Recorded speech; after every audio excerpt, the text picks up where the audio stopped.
Assalamualaikum warahmatullahi wabarakatuh. Berjumpa kembali pada pembelajaran matematika untuk materi himpunan. Pada pertemuan ini, kita akan membahas nanti mengenai diagram Venn. Itu bagaimana cara membuat diagram Venn, bagaimana cara membaca diagram Venn, kemudian himpunan bagian. Kita mulai dengan diagram Venn. Apa itu diagram Venn? Diagram Venn adalah gambar atau diagram yang digunakan untuk menyatakan suatu himpunan. Jadi sesuai dengan namanya, diagram Venn yaitu diagram yang digunakan untuk menyatakan suatu himpunan. Tentunya himpunan kalian sudah tahu apa itu himpunan.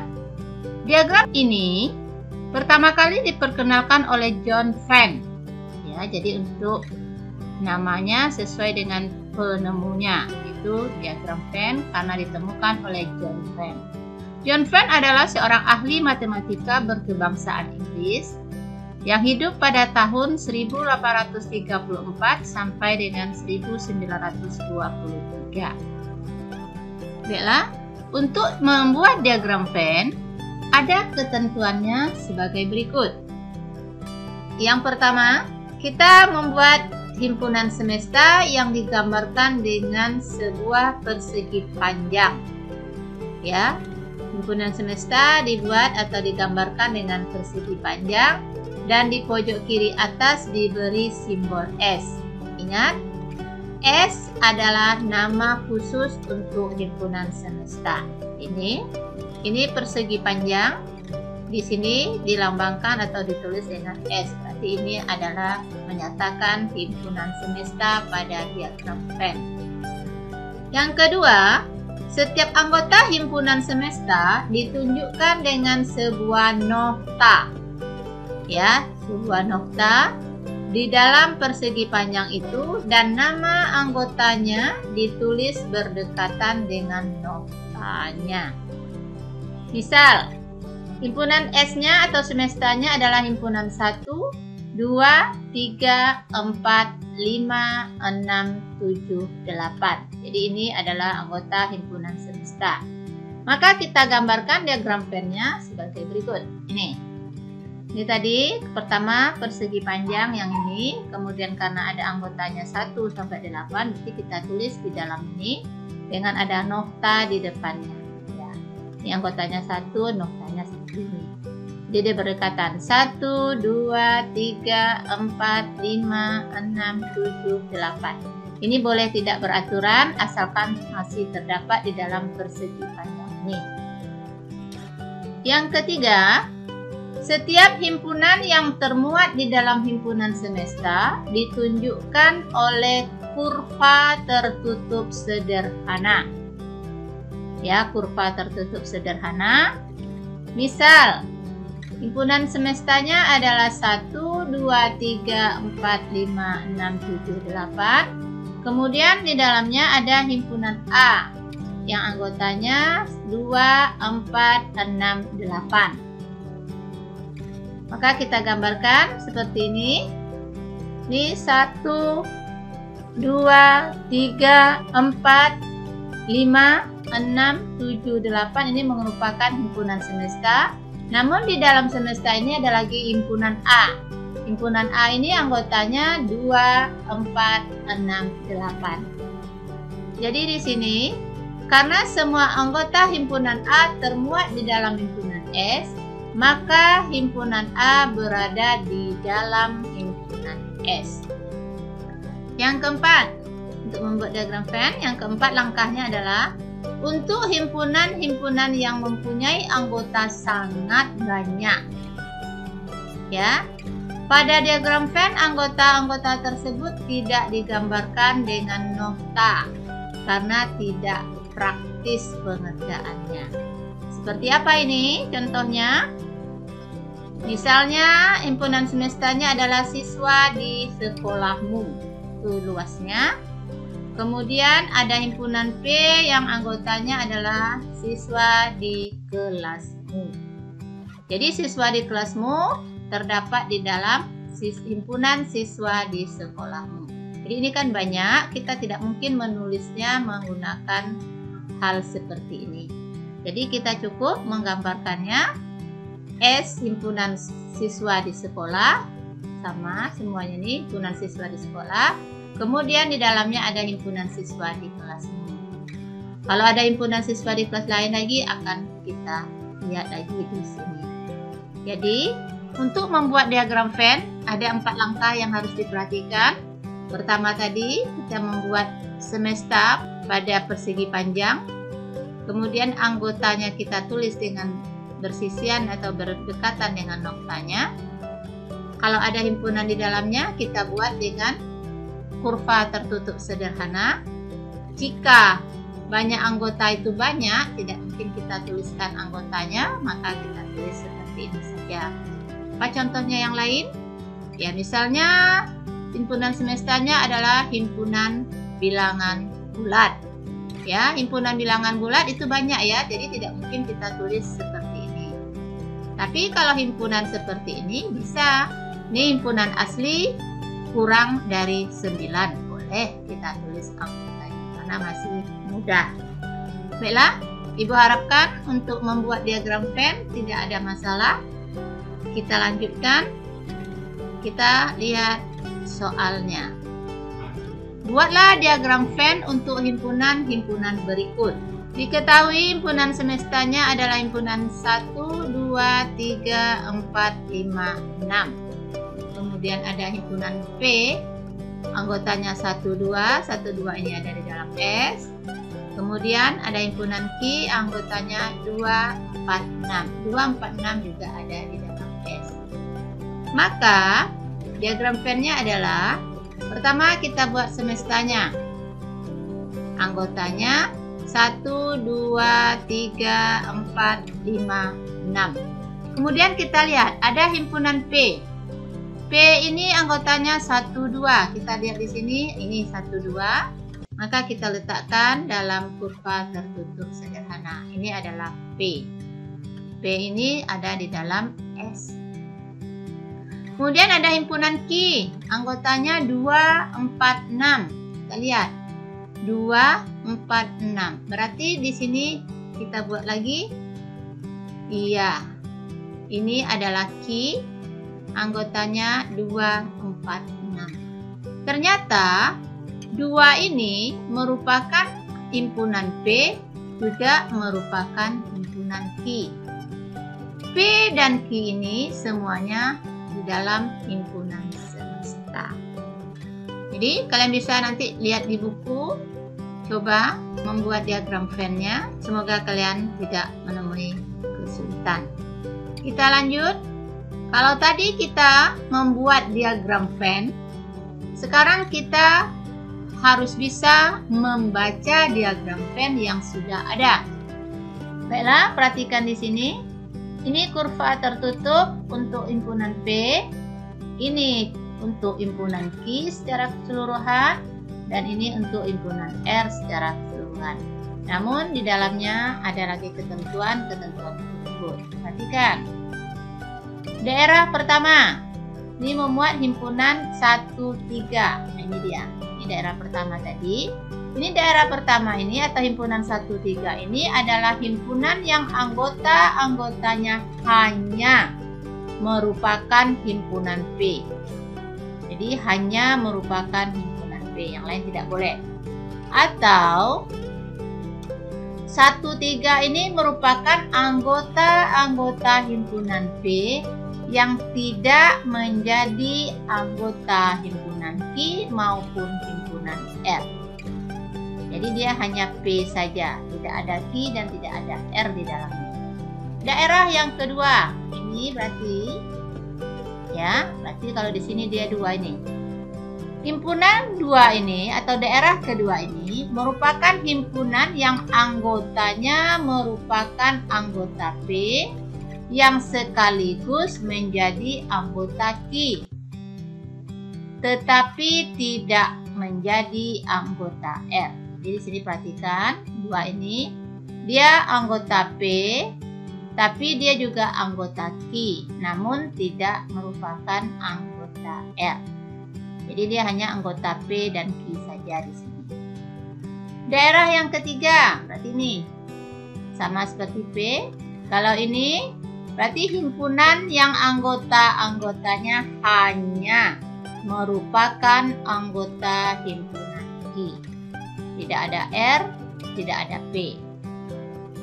Atau anggota-anggota himpunan Q yang tidak menjadi anggota himpunan P maupun himpunan R.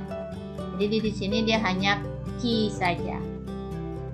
Daerah yang keempat, berarti di sini ya, ini 4, ini dia. Daerah yang keempat anggotanya adalah himpunan 5, ya. Himpunan ini, himpunan yang anggotanya merupakan anggota P yang sekaligus menjadi anggota himpunan R. Ya, dia merupakan anggota P sekaligus merupakan anggota R, tetapi tidak menjadi anggota Q. Ya, jadi tidak ada Q di sini.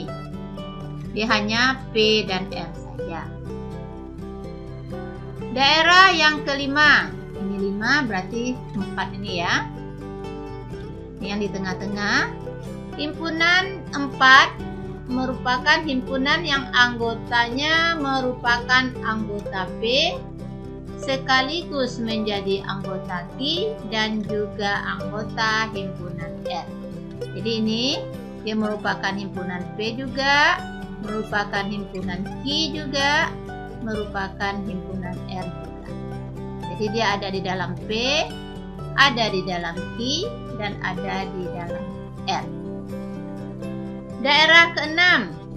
Ini daerah ke-6 berarti anggotanya di sini 6. Ya, himpunan yang anggotanya merupakan anggota Q yang sekaligus menjadi anggota R, tetapi tidak menjadi anggota P. Jadi ini dia merupakan himpunan anggota Q sekaligus merupakan himpunan R, tetapi tidak merupakan himpunan P. Ingat, ini anggota himpunan Q dan R, ini anggota himpunan P dan Q, dan ini anggota himpunan P dan R. Sedangkan ini hanya anggota P, ini hanya anggota Q, ini hanya anggota R. Sedangkan ini dia merupakan himpunan P, merupakan himpunan Q sekaligus anggota himpunan R.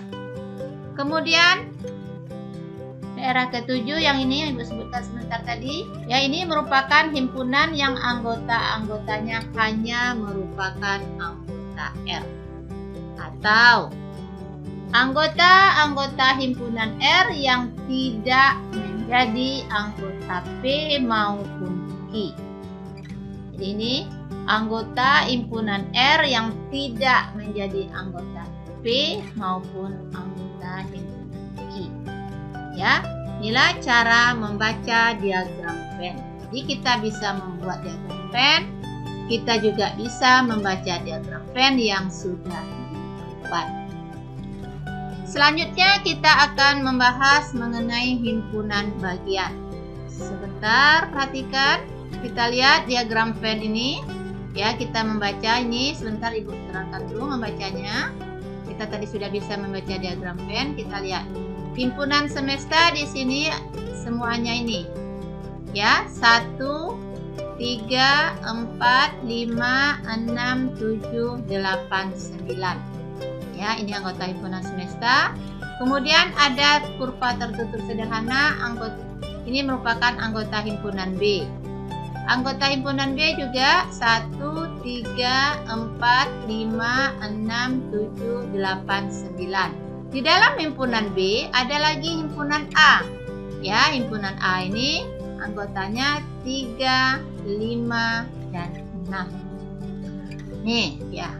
Himpunan A adalah himpunan 3, 5, 6. Himpunan B adalah himpunan 1, 3, 4, 5, 6, 7, 8, 9. Jadi tadi ini sudah kita baca. Ternyata setiap anggota A yaitu 3, 5, dan 6 menjadi anggota B. Dalam hal ini, dikatakan bahwa A adalah himpunan bagian dari B. Dapat ditulis dengan notasi A subset B, ini dibaca A himpunan bagian dari B, atau B memuat A. Ya, A himpunan bagian dari B, atau himpunan B memuat himpunan A. Selanjutnya kita lihat himpunan A sebagai himpunan bagian dari A itu sendiri. Setiap himpunan adalah himpunan bagian dari himpunan itu sendiri. Jadi, untuk sembarang himpunan A selalu berlaku A himpunan bagian dari A. Dan untuk sembarang himpunan A dan B, jika himpunan A bagian dari B atau B bagian dari A, maka dikatakan himpunan A sama dengan himpunan B. Menentukan semua himpunan bagian dari suatu himpunan. Ini ada tabel. Kolom pertama memuat himpunan.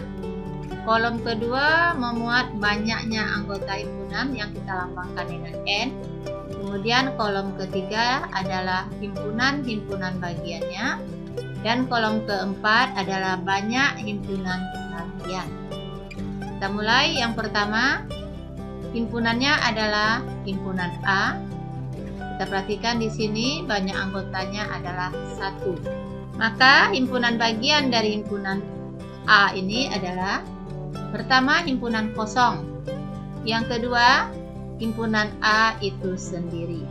Jadi himpunan A merupakan himpunan bagian dari dirinya sendiri. Ternyata di sini banyak himpunan bagiannya adalah 2, yaitu 1, 2. 2 ini kita pakai 2 berpangkat 1. Kemudian himpunan yang kedua anggotanya adalah AB, berarti banyak anggotanya 2, itu 1, 2. Himpunan bagiannya yang pertama adalah himpunan kosong, kemudian himpunan A, kemudian himpunan B, dan dirinya sendiri, yaitu himpunan AB. Kita hitung banyak himpunan bagiannya 1, 2, 3, 4. Ya, banyak himpunan bagiannya adalah 4 buah. Yang ketiga, himpunannya adalah ABC. Banyak anggotanya 1, 2, 3. Jadi banyak anggota himpunannya adalah 3. Himpunan bagiannya pertama adalah himpunan kosong, himpunan A, himpunan B, himpunan C, kemudian himpunan AB, himpunan AC, himpunan BC, kemudian himpunan ABC. Di sini himpunan kosong berarti anggotanya tidak ada. Di sini anggotanya masing-masing adalah 1. Kemudian yang ini anggotanya 2, yang ini anggotanya 3, atau himpunan itu sendiri. Jadi untuk membuat himpunan bagian kita mulai dari yang beranggotakan kosong atau beranggotakan 0, atau himpunan kosong. Selanjutnya kita urutkan anggota 1, anggota 2, dan anggota 3. Karena banyak anggota himpunan dari himpunan ABC ini adalah 3 buah. Kalau kita hitung, ini semuanya ada 1, 2, 3, 4, 5, 6, 7, 8. Maka banyak himpunan bagiannya adalah 8. Yang keempat, himpunannya adalah beranggotakan A, B, C, D. Jadi banyak anggota himpunannya di sini adalah 4. Maka kita akan uraikan himpunan bagian dari A, B, C, D ini. Pertama adalah himpunan yang tidak memiliki anggota atau himpunan kosong. Kemudian himpunan yang memiliki anggota 1, yaitu himpunan A, himpunan B, himpunan C, dan himpunan D. Kemudian himpunan bagian yang beranggotakan 2, ini himpunan AB, himpunan AC, himpunan AD, himpunan BC, himpunan BD, himpunan CD. Ya, ini tidak punya anggota, ini beranggota 1, ini himpunan bagian yang beranggotakan 2. Selanjutnya himpunan bagian yang beranggotakan 3, yaitu ABC, ACD, ABD, dan BCD. Kemudian himpunan bagian yang beranggotakan 4, atau di sini karena banyak anggotanya 4, berarti ini himpunan bagian dari dirinya sendiri. Jadi untuk menyusunnya ini kita urutkan abjadnya supaya tidak ada yang tertinggal atau yang terulang lebih dari 1.